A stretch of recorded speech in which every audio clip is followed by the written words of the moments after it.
शिव गुरु जी हमार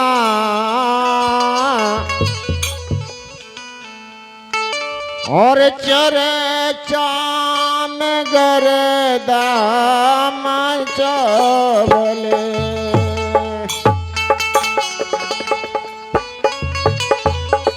गुरु भैया हमार चर्चा में गर्दाम चबले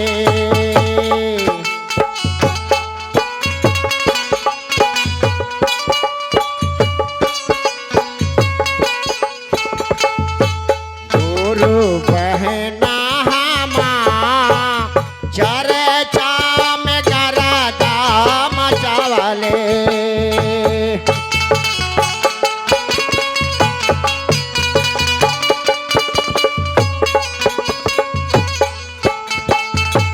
गुरु भैया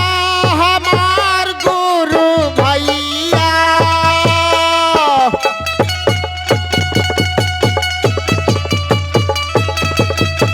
गुरु बहना हमार गुरु बहना हमार चर्चा में गर्दाम चबले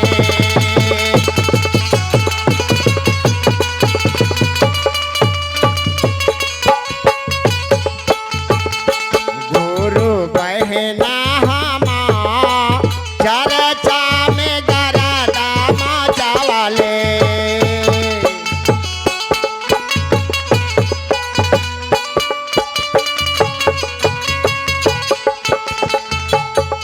और काची के उजे रंगा बनवाले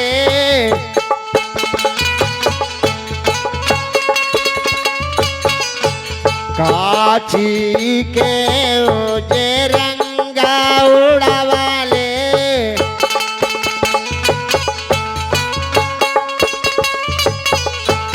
काची के उड़े लाया वीर हो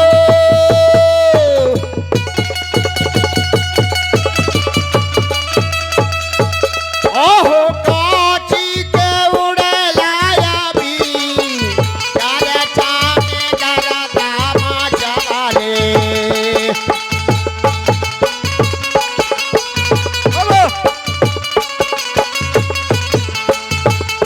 गुरु भैया हमार चर्चा में गर्दाम चबले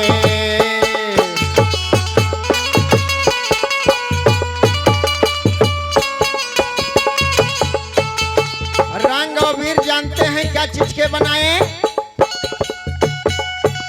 हरेंद्रानंद भैया ने 3 गो सूत्र का मान और पालन बताए हैं। जैसे में आप गली गली जाकर के चर्चा का भीख मांग रहे हैं, चर्चा में मैंने चंदा रुपया मांग करके चर्चा करवा रहे हैं, भजन गवा रहे हैं। यही रंगवीर होती है। तो दूसरी लाइन है भैया हरेंद्र दिहले 3 गो सुतरवा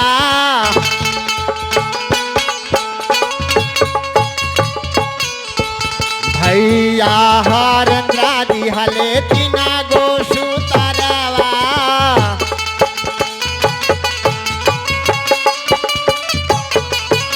पहला में दया मांगले दूसरे में चर्चा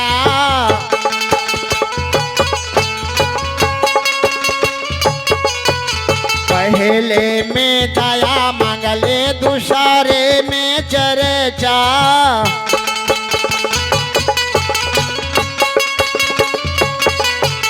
तीसरे में नमः शिवाय हो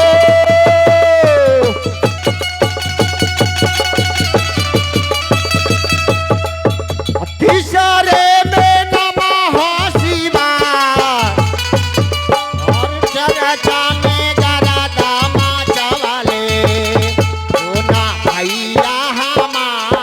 चर्चा में गरदा मचावले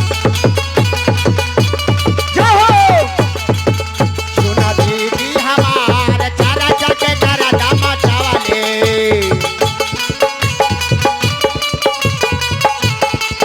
हो मचा देवे के हो मचा देवे के मचा देवे के हो मचा देवे के शिव चर्चा के गरदा मचा देवे के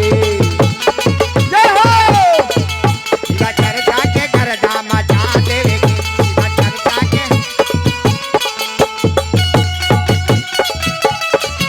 और मचा देवे के हो मचा देवे के मचा देवे के हो मचा देवे के शिव चर्चा के गरदा मचा देवे के शिव चर्चा के ओम नमः शिवाय ओम नमः शिवाय हर हर भोले नमः शिवाय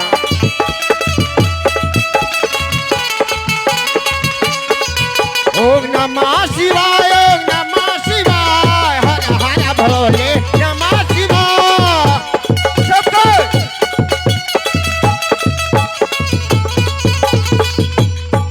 सुना भैया हमार अरे चर्चा में गरदा मचावले सुना दीदी हमार चर्चा में गरदा मचावले